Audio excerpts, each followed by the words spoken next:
The desert wind came in slow, deliberate waves across the Jornada del Muerto, carrying the scent of creosote and sand that had not known rain in 43 days. It was 3:45 in the morning on July 16, 1945, and Dr. J. Robert Oppenheimer stood at the S-10,000 control bunker 10 miles south of Ground Zero, his thin frame wrapped in a weathered field jacket, watching the seconds count down on a mechanical timer that clicked with the precision of a Swiss watch. The previous night's thunderstorm had passed, leaving the air crystalline and cold, hovering just above 50 degrees, and through the darkness he could see the single red aircraft warning light blinking at the top of the 100-foot steel tower that held the device they called simply the gadget. His hands were steady, his face expressionless, but later he would tell colleagues that in those final minutes he thought of a line from the Bhagavad Gita in the original Sanskrit, words about duty and destruction that he had studied at Berkeley years before the war, made theoretical physics into something that could reshape the future of human civilization. 28 months of calculations, industrial mobilization, and classified construction were about to resolve into a single empirical test, and no one, not even the Los Alamos physicists who had designed every component, knew with absolute certainty whether they had built a weapon, or merely an elaborate pile of expensive conventional explosives surrounding a sphere of plutonium that might or might not achieve the critical mass necessary for a nuclear chain reaction.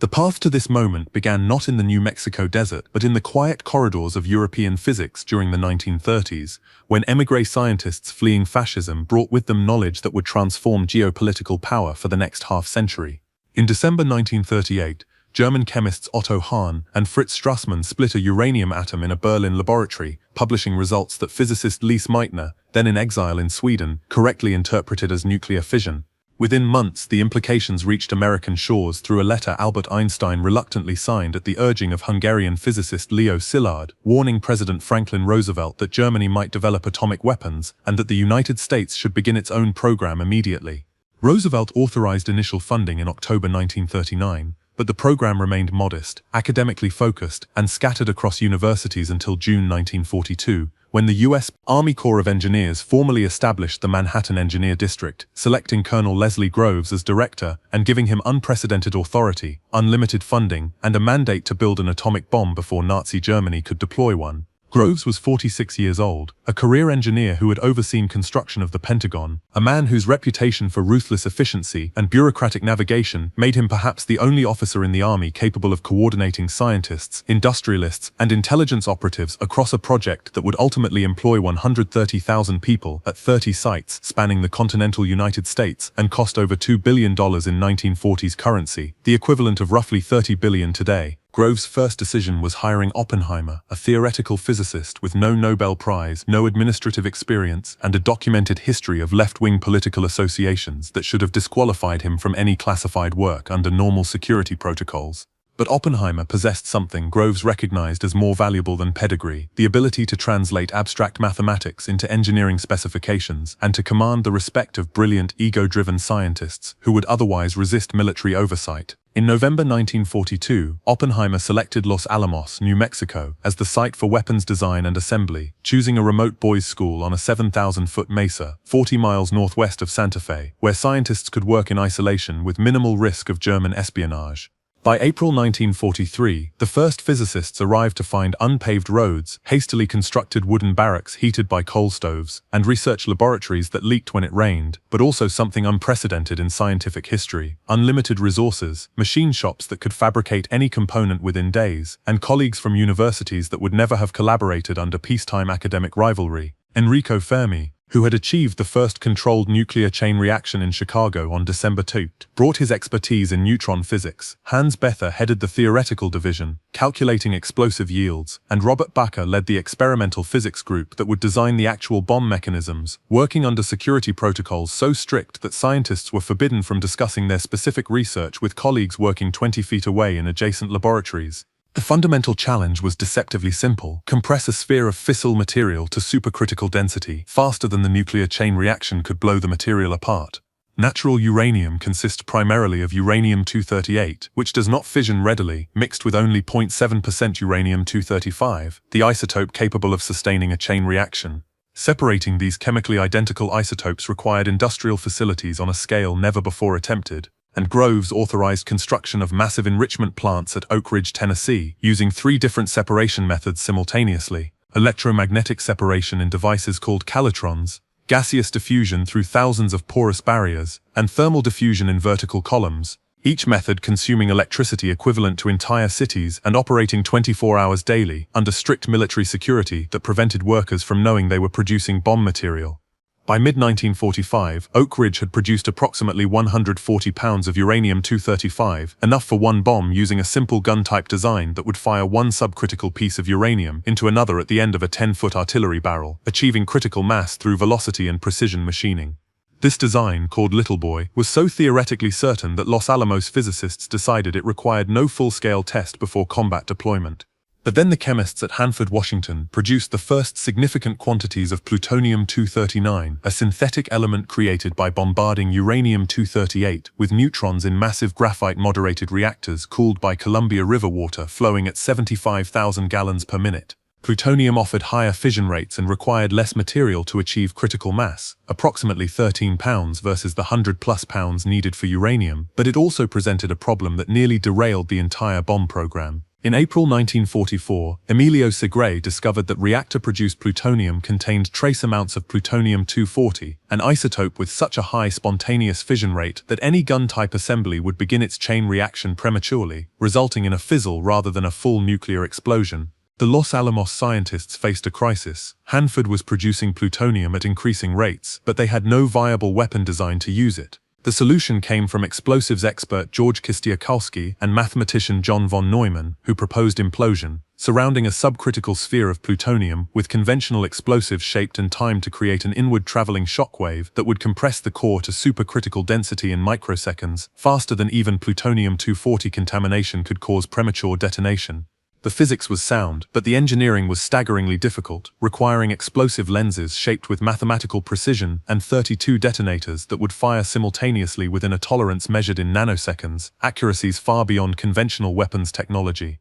Oppenheimer authorized construction of a test device using implosion design, because unlike the uranium gun bomb, no theoretical calculation could guarantee it would work, and no military commander would commit aircraft and crew to deploy an untested weapon over Japan. He named the test Trinity, reportedly after a John Donne sonnet, though he never explained the choice fully even years later. The test site was the Alamogordo Bombing and Gunnery Range in south-central New Mexico, a region so desolate that Spanish explorers had named the valley Journey of the Dead Man centuries before when travelers died crossing it without water. In May 1945, construction crews erected a 100-foot steel tower at Ground Zero to simulate an airburst, while scientists and military personnel established observation bunkers at distances ranging from 10,000 yards for the control station to 5 miles for the VIP viewing area, where Groves and visiting officials would witness the test from relative safety behind welded steel plates and darkened glass. The tower itself was an ungainly assemblage of girders and corrugated metal, topped by a wooden shack that would house the bomb in its final hours, and workers spent 3 weeks running cables from the device to instrumentation stations where high-speed cameras, spectrographs and radiation detectors would capture data from the first milliseconds of the explosion. By July 1945, World War II in Europe had ended with Germany's unconditional surrender on May 8, but Japan fought on despite catastrophic losses, and American military planners estimated that invading the Japanese home islands would cost hundreds of thousands of Allied casualties based on the fanatical resistance encountered at Iwo Jima and Okinawa. President Harry Truman, who had assumed office after Roosevelt's death on April 12 and had not been briefed on the Manhattan Project until after taking the presidential oath, authorized the atomic bomb's use if the test succeeded, setting in motion logistics that would deploy Little Boy to Tinian Island in the western Pacific, while scientists at Los Alamos prepared the plutonium device for the New Mexico test. The bomb itself weighed 10,000 pounds, contained 13.6 pounds of plutonium, surrounded by 5,000 pounds of explosives, and represented not just years of scientific calculation but unprecedented industrial coordination involving uranium mines in the Belgian Congo, refineries in Canada, manufacturing plants in Tennessee and Washington, and laboratories scattered across the American Southwest, all synchronized through military compartmentalization, so effective that workers at Oak Ridge did not learn they had contributed to an atomic weapon until after the war ended. The device arrived at the test site on July 13, transported from Los Alamos in a convoy of unmarked army vehicles escorted by military police who carried orders to shoot any unauthorized personnel approaching the convoy route. At the tower base, technicians assembled the bomb's components in a canvas tent while thunderstorms rolled across the desert, delaying the test twice as Oppenheimer and meteorologist Jack Hubbard debated whether weather conditions would allow accurate measurement or spread radioactive fallout toward populated areas. The core itself, a sphere of plutonium the size of a softball, generated heat from radioactive decay and had to be handled with tools, never bare hands, by physicists who understood they were manipulating quantities of material that did not exist in nature and whose long-term biological effects remained theoretical. Robert Bacher personally assembled the core's beryllium neutron reflector inside the tower shack on the afternoon of July 15, working under lights while wind rattled the metal walls, and later recalled that his hands shook not from fear but from awareness that this single object represented the culmination of physics discoveries, stretching back to Rutherford's identification of the atomic nucleus in 19. Groves had established an evacuation plan for ranches and small towns within a 40-mile radius. If the test produced unexpectedly high fallout, and military police positioned roadblocks on highways approaching the test site, prepared to turn back civilian traffic with cover stories about a damaged ammunition dump. The scientists themselves had debated worst-case scenarios, including Harvard physicist James Conant's calculation that under certain atmospheric conditions, radioactive dust could contaminate water supplies across New Mexico, and Hungarian physicist Edward Teller's brief concern during the Manhattan Project's earliest days that the atomic explosion might ignite nitrogen in the atmosphere, though further calculations had disproven this extinction-level scenario to everyone's relief. What remained unknown was the bomb's actual yield, with estimates ranging from 0 if the implosion mechanism failed, to equivalent of several thousand tons of TNT if everything worked as designed, to Oppenheimer's privately acknowledged fear that they had miscalculated and might produce a yield far exceeding their predictions, creating a radioactive disaster that would expose the secret program and potentially poison American territory. At midnight on July 16, crews hoisted the device to the top of the tower using an electric winch while scientists made final checks of detonation circuits, and Oppenheimer authorized arming the bomb at 1:45 a.m., setting a detonation time of 5:30 a.m. to give Hubbard's meteorological team time to assess wind patterns at altitude. The observation bunkers filled with scientists and military personnel as darkness gave way to the pale gray of pre-dawn, and at S-10,000, Oppenheimer paced between instrument racks while Harvard President James Conant, MIT's Vannevar Bush, and Berkeley's Ernest Lawrence watched from behind protective glass. Groves had positioned himself at the base camp 17 miles away, concerned that if something catastrophic occurred, both the military and civilian leadership of the Manhattan Project should not be lost simultaneously. But he authorized a forward observer post at 5 miles where Brigadier General Thomas Farrell and physicist Kenneth Bainbridge would witness the test from a reinforced bunker with radio contact to the firing station. The final countdown began at 5:25 a.m. announced over loudspeakers positioned throughout the observation area by physicist Samuel Allison in a voice that witnesses later described as mechanically precise, as if narrating a laboratory experiment rather than testing a weapon that would redefine warfare. Scientists donned welder's glass or darkened goggles, though some, including Nobel laureate Enrico Fermi, simply turned their backs to ground zero, planning to watch the reflected light rather than risk eye damage from direct observation.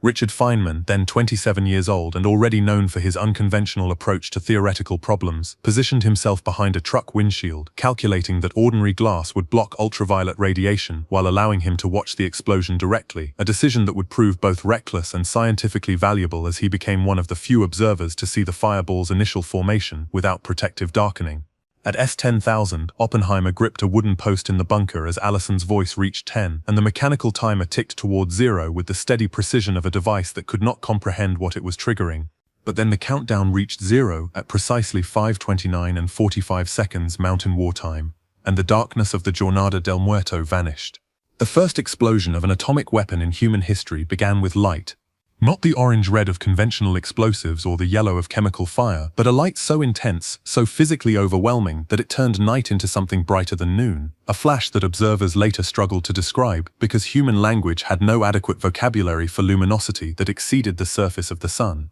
The plutonium core achieved critical mass in less than a microsecond as the implosion's shockwave compressed it to twice its normal density. Neutrons began splitting atoms in an exponential chain reaction, and the bomb released energy equivalent to 22,000 tons of TNT, converting matter into pure radiation as Einstein's equation E com tred had predicted, but which no human being had ever witnessed at this scale. The fireball expanded to a diameter of 600 feet in the first millisecond, generating temperatures of 100 million degrees Fahrenheit, hotter than the interior of the sun, and the thermal pulse traveled at the speed of light, reaching the base camp 17 miles away before the shock wave, before the sound, before any physical evidence except electromagnetic radiation and searing heat that observers felt on their faces like opening an industrial furnace. Feynman, watching through the truck windshield, saw what no other observer recorded: the fireball's initial purple-white core, surrounded by layers of orange, red, and yellow, as different elements in the bomb casing vaporized at different temperatures, creating a spectrum that lasted perhaps 2 seconds before the blast wave structure became dominant.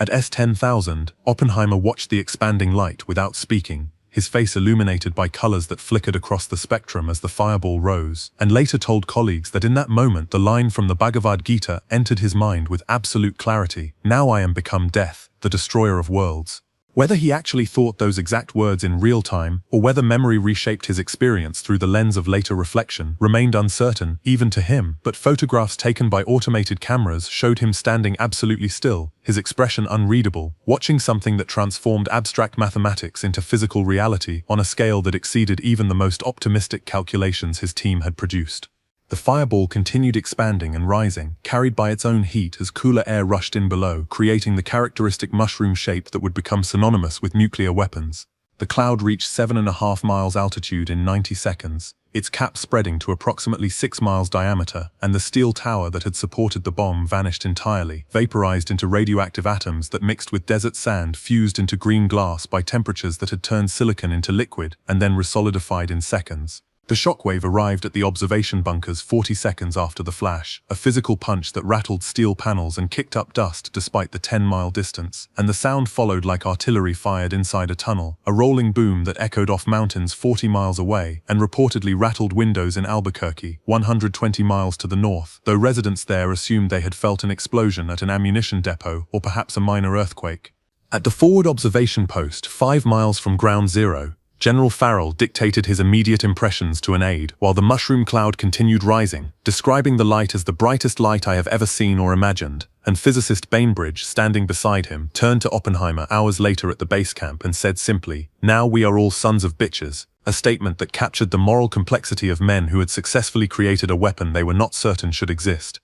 Enrico Fermi conducted an impromptu experiment during the blast wave's arrival, tearing a sheet of paper into fragments and releasing them as the shock wave passed, then pacing off the distance they traveled and calculating the explosion's yield at approximately 10 kilotons, remarkably close to the actual 22 kiloton measurement that calibrated instruments would provide days later after analyzing seismic data and examining the crater. Groves, at base camp, dictated a coded message to be transmitted to Washington. "The baby is satisfactory," a phrase that would inform Secretary of War Henry Stimson, then attending the Potsdam Conference with Truman and Winston Churchill, that the United States possessed a functional atomic weapon and that plans for its use against Japan should proceed. The test site itself presented a landscape transformed by physics into something that resembled geology but operated on entirely different principles. Ground Zero became a crater 10 feet deep and 330 feet in diameter, its surface covered with trinitite, the green radioactive glass formed when sand vaporized, mixed with bomb material, and resolidified, containing isotopes that would remain detectable for thousands of years.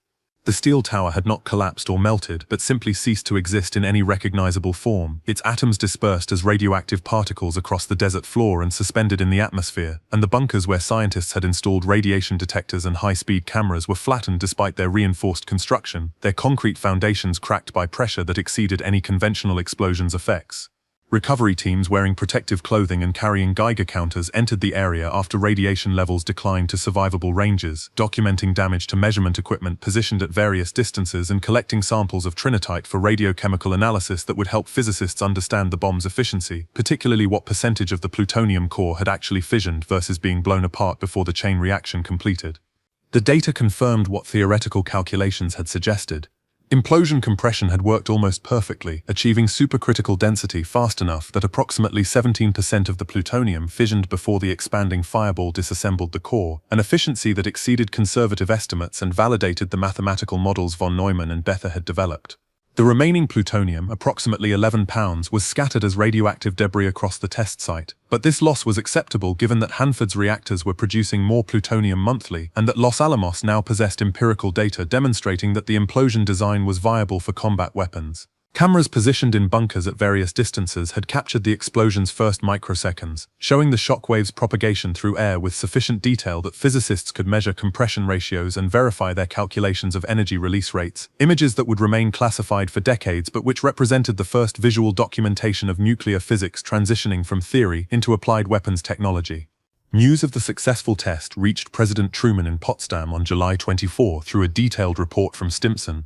and Truman's diary entry that evening noted that the weapon gave the United States leverage in negotiations with Stalin and eliminated the need for Soviet participation in the Pacific War, a calculation that would shape Cold War geopolitics for the next 46 years. Churchill, informed of the test results by Stimson, reportedly told colleagues that the atomic bomb had fundamentally altered the balance of power and that Britain's conventional military superiority was now obsolete, a remarkably prescient assessment given that Britain would test its own atomic weapon in 1952 but would never achieve strategic parity with American nuclear capacity. Stalin received information about Trinity, not through diplomatic channels but through Soviet intelligence, specifically through Klaus Fuchs, a German-born physicist working at Los Alamos who had passed detailed bomb design information to Soviet agents throughout 1944 and 1945, though the extent of Soviet knowledge about the Manhattan Project would not become clear to American counterintelligence until Fuchs's arrest in 1950. The immediate military consequence of Trinity was authorization for combat deployment. On July 26, the cruiser USS Indianapolis delivered Little Boy components to Tinian Island, and on August 6, 1945, a B-29 named Enola Gay dropped the uranium gun-type bomb on Hiroshima, destroying approximately 5 square miles of the city and killing an estimated 70,000 people instantly, with another 70,000 dying from radiation injuries over the following months. The bomb detonated at an altitude of 1,900 feet, producing a fireball and blast effects remarkably similar to the Trinity test, but centered over a densely populated urban area rather than empty desert, and Japanese authorities initially believed the city had been struck by multiple conventional bombs because the scale of destruction seemed impossible from a single weapon. 3 days later, on August 9, a B-29 named Boxcar dropped a plutonium implosion bomb identical in design to the Trinity device on Nagasaki, killing approximately 40,000 people immediately and destroying industrial facilities that had supported Japanese military production. And Emperor Hirohito announced Japan's unconditional surrender on August 15, ending World War II and validating the Manhattan Project's strategic purpose, while simultaneously introducing weapons technology that would dominate military planning and international relations for the remainder of the 20th century. But the implications of Trinity extended far beyond ending the Pacific War. The test demonstrated that nuclear weapons were not theoretical physics experiments, but deliverable military systems that any nation with sufficient industrial capacity, scientific expertise, and raw materials could potentially develop, and Soviet leadership immediately accelerated their own atomic program, assigning physicist Igor Kurchatov and secret police chief Lavrenti Beria to direct an effort that would produce the Soviet Union's first successful test on August 29, 1949, years earlier than American intelligence had predicted. The Soviet test, conducted at Semipalatinsk in Kazakhstan, used an implosion design virtually identical to the Trinity device, because Fuchs and other Soviet agents had provided complete specifications, eliminating years of theoretical research and engineering development that had consumed American resources during the Manhattan Project. American U-2 reconnaissance aircraft detected radioactive debris from the Soviet test in atmospheric samples collected over the North Pacific, and President Truman publicly announced on September 23, 1949, that the Soviet Union possessed atomic weapons, ending the United States' 4-year nuclear monopoly and initiating the arms race that would define the Cold War. The arms race that followed Trinity created a strategic environment unprecedented in human history, where two superpowers possessed weapons capable of destroying civilization but could never use them without ensuring mutual annihilation, a situation that strategists named mutually assured destruction and abbreviated as MAD, with grim humor that acknowledged the psychological absurdity of maintaining arsenals designed never to be fired. The United States responded to the Soviet atomic test by authorizing development of thermonuclear weapons, fusion bombs that derived energy from combining light elements rather than splitting heavy ones, and on November 4, 1952, detonated the first hydrogen bomb at Enuitak Atoll in the Pacific, producing a yield of 10.4 megatons,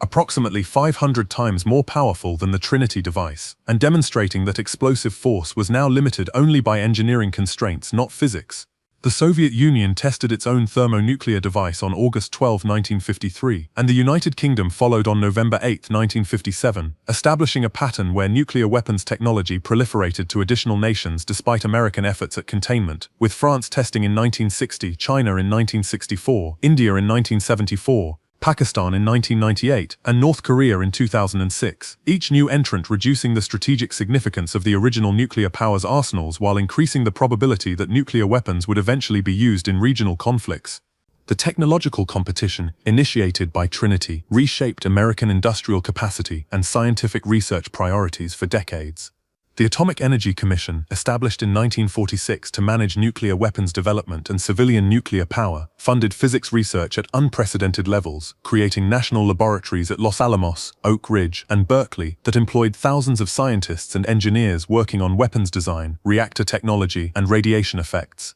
The Strategic Air Command, formed in 1946, built a bomber force specifically designed to deliver nuclear weapons against Soviet targets, operating B-36, B-47, and eventually B-52 bombers from bases across the United States and forward positions in Europe and Asia, maintaining aircraft on 15-minute alert status throughout the Cold War in case of Soviet attack. The development of intercontinental ballistic missiles beginning in the late 1950s created delivery systems that could strike targets within 30 minutes of launch, eliminating strategic warning time and forcing both superpowers to adopt launch-on-warning protocols that placed nuclear retaliation authority with computer systems and radar operators who might have only minutes to distinguish real attacks from technical malfunctions. The radiation effects that Trinity produced became subjects of classified medical research as scientists sought to understand how nuclear weapons injured human bodies and what protection measures might allow military forces to operate in radioactive environments. Soldiers at the Nevada test site, where the United States conducted 928 nuclear tests between 1951 and 1992, were deliberately exposed to radiation from atmospheric detonations to study survival rates and combat effectiveness, research that violated medical ethics standards but provided data that influenced civil defense planning and weapon design. The fallout from atmospheric testing spread radioactive isotopes across the Northern Hemisphere, increasing cancer rates in populations downwind from test sites, particularly in Utah and Nevada, where residents developed thyroid cancers from iodine-131 in milk from contaminated cattle, though the full extent of these health effects was not acknowledged by the federal government until the Radiation Exposure Compensation Act of 1990, 45 years after Trinity. The scientists who witnessed Trinity responded to the test's success with reactions that ranged from triumph to horror, often experiencing both simultaneously. Oppenheimer, who directed Los Alamos until 1945, became an advocate for international control of nuclear weapons and opposed development of the hydrogen bomb on moral grounds, positions that led to the revocation of his security clearance in 1954 during the McCarthy era when Atomic Energy Commission officials accused him of disloyalty and communist sympathies. His 1954 security hearing, which examined his pre-war political associations and his opposition to thermonuclear weapons, destroyed his influence over weapons policy and served as a warning to other scientists who might question military applications of their research, though President Kennedy partially rehabilitated his reputation by awarding him the Enrico Fermi Award in 19... Edward Teller, who advocated for the hydrogen bomb and testified against Oppenheimer during the security hearing, became known as the father of the hydrogen bomb and remained an influential advisor on weapons policy through the Reagan administration, supporting strategic defense initiatives and opposing arms control treaties on the grounds that American technological superiority over the Soviet Union depended on continuous weapons development. The test site itself remained radioactive and largely inaccessible to civilians until 1965, when the Army opened Ground Zero to controlled visits, and trinitite fragments became collectible items despite regulations prohibiting removal of radioactive materials from the area. The crater gradually filled with wind-blown sand and desert vegetation, and a stone obelisk was erected in 1965 to mark Ground Zero's location, though the site remained within the White Sands missile range and was open to the public only twice annually. The 100-foot tower's concrete footings remained visible, along with remnants of bunkers and instrument stations, physical evidence of the test that photographs had documented but which conveyed through their weathered abandonment something about the event's permanence that written descriptions could not capture. Journalists and historians who visited the site decades after Trinity described a landscape that appeared normal, indistinguishable from surrounding desert, except for the trinitite and the obelisk, a normalcy that somehow made the historical significance more disturbing because it suggested that nuclear weapons had become integrated into American geography without visible warning or continuing acknowledgement. The Trinity test established patterns that would characterize the Cold War for nearly 5 decades. Technological competition measured in megatons and delivery systems, intelligence operations focused on weapons capabilities, and strategic doctrines based on deterrence through assured destruction. The Soviet Union's ability to match American weapons development, despite economic disadvantages and scientific brain drain, demonstrated that nuclear weapons technology was not sustainably monopolizable, and that any industrial nation with determination and resources could build functional atomic bombs, rendering the strategic advantage of Trinity temporary at best. But the test also demonstrated American capacity for mobilizing scientific talent, industrial production, and military logistics on unprecedented scale when threatened by strategic rivals, capabilities that would prove decisive in the arms race's later phases when competition shifted from basic weapons to sophisticated delivery systems, missile defense, and reconnaissance satellites that the Soviet economy ultimately could not match. The Cold War that emerged after Trinity was shaped fundamentally by the fact that both superpowers understood nuclear weapons not through theoretical calculation but through empirical test data that demonstrated these weapons' destructive capacity exceeded any military objective except national survival. This understanding created strategic stability through fear, a stability that prevented direct superpower conflict for 46 years despite multiple crises where conventional wars might have escalated without nuclear deterrence. The Cuban Missile Crisis of 1962, when Soviet deployment of medium-range ballistic missiles to Cuba brought the superpowers to the brink of nuclear exchange, ended with negotiated withdrawal precisely because Kennedy and Khrushchev understood what nuclear war actually meant, understood it not abstractly but through test data and bomb effects documentation that began at Trinity and expanded through hundreds of subsequent tests. The hotline established between Washington and Moscow after the Cuban Missile Crisis, allowing direct presidential communication during future crises, existed because both sides recognized that nuclear weapons had made miscalculation existentially dangerous, a recognition that traced directly to the moment when Oppenheimer watched light brighter than the sun rise over New Mexico and understood immediately that warfare had fundamentally changed. By the time the Cold War ended with the Soviet Union's dissolution in 1991, the strategic environment Trinity created had become normalized to the point where younger generations could not imagine international relations without nuclear deterrence, despite the fact that the entire nuclear age comprised less than a single human lifetime. The weapons themselves had proliferated to 9 nations, with arsenals containing approximately 70,000 warheads at the Cold War's peak in 1986. Enough destructive capacity to render human civilization extinct multiple times over, a concept so psychologically overwhelming that populations learned to ignore it, incorporating the possibility of nuclear annihilation into daily life through dark humor, civil defense drills, and entertainment that depicted post-nuclear wastelands as routine dramatic settings. The strategic arms reduction treaties negotiated between the United States and Soviet Union reduced deployed warheads to approximately 7,000 by the early 21st century, but this reduction represented management rather than elimination of the strategic system Trinity initiated, and the 9 nuclear-armed nations maintained weapons on alert status capable of launching within minutes, preserving the hair-trigger dynamic that had existed since the 1950s.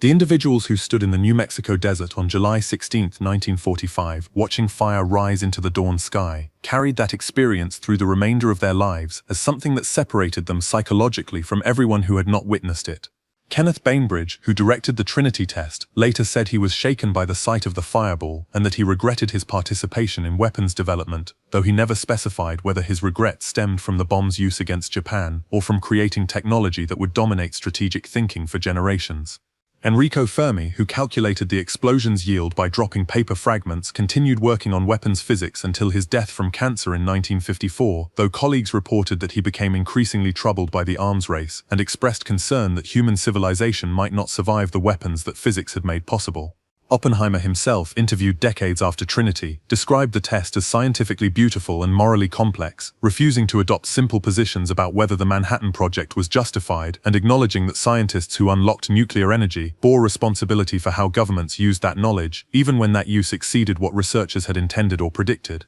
The desert where Trinity occurred remains restricted military territory, preserving the test site in a state that approximates its 1945 appearance more closely than if it had been open to civilian access and development. The isolation that made it suitable for weapons testing protected it from the suburban growth and industrial expansion that transformed other areas of the Southwest, and the trinitite embedded in the soil continues emitting low-level radiation that will persist for millennia, a physical record of the moment when human beings first released energy from atomic nuclei on a scale sufficient to destroy cities. The tower's remnants, the bunker's foundations, and the crater itself serve as archaeological evidence of technological transition, artifacts that future historians might study the way contemporary archaeologists examine ancient battlefields, trying to reconstruct events from physical traces left in soil and stone. What distinguishes Trinity from earlier military sites is that its physical evidence remains radioactive, literally hot with the decay of isotopes created during the test, and this radioactivity ensures that Ground Zero will remain marked, measurable, and historically significant for a duration that exceeds recorded human civilization's entire span.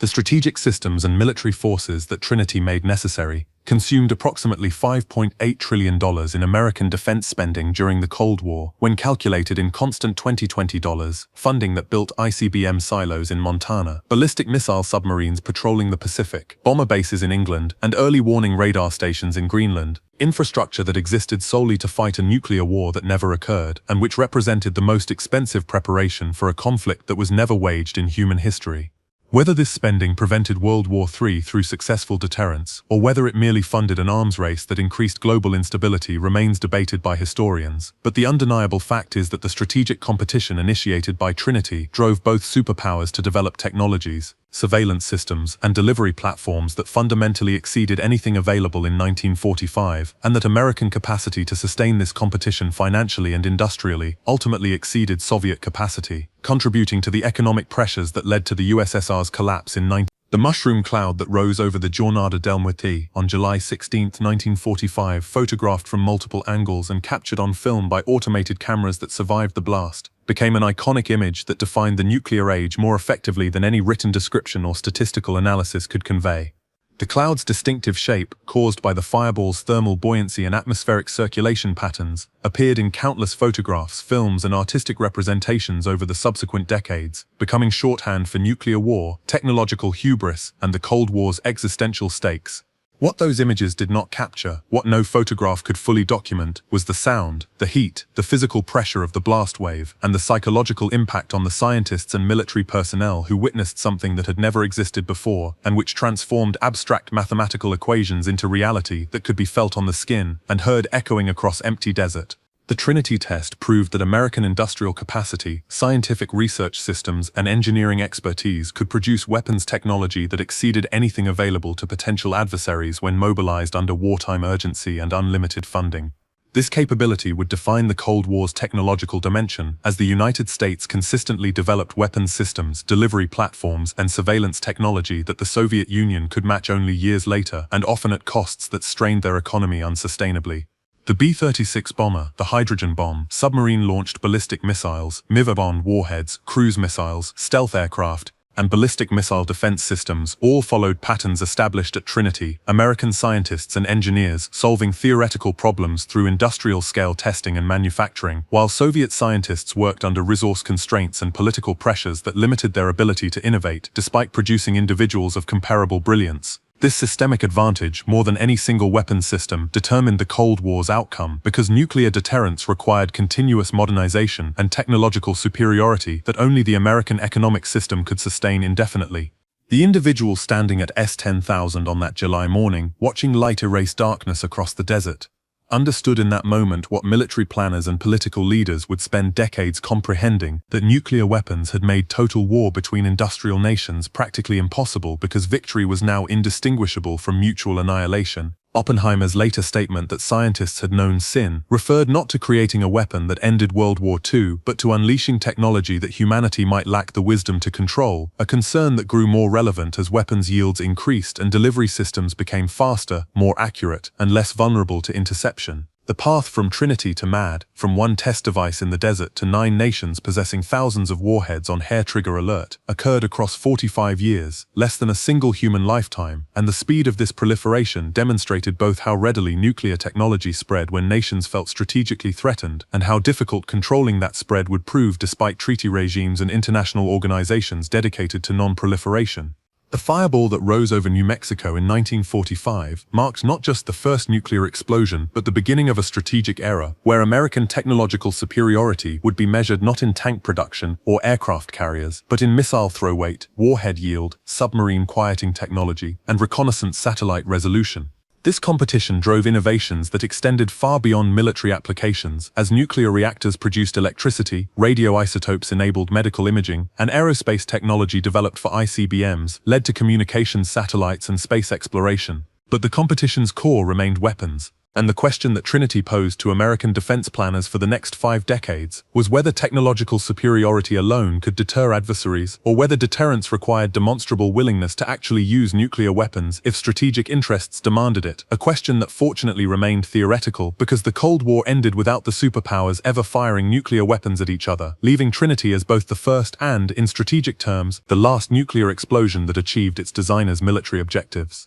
The legacy of that morning in July 1945 persists in the 9 nations that maintain nuclear arsenals, in the international agreements that attempt to limit proliferation, in the civil defense planning that continues despite reduced Cold War tensions, and in the strategic calculations that assume nuclear deterrence will prevent major power conflicts indefinitely. Whether future generations will regard Trinity as the moment that made World War obsolete, or as the beginning of humanity's most dangerous historical period remains uncertain. But what is undeniable is that the test achieved its immediate objective. It demonstrated that American science, industry, and military coordination could produce weapons that ended wars and reshaped international order, capabilities that defined the United States' superpower status throughout the Cold War, and which continue influencing global strategy decades after the Soviet Union's collapse. The crater at Ground Zero, slowly filling with sand and aging into desert landscape, remains the physical evidence of this transformation, and the trinitite fragments scattered across the test site continue emitting radiation that will outlast current nations, current political systems, and perhaps current human civilization, a permanence that the scientists who created the bomb understood intellectually, but which they could not fully comprehend emotionally until they watched the fireball rise and felt its heat 17 miles away through pre-dawn desert air.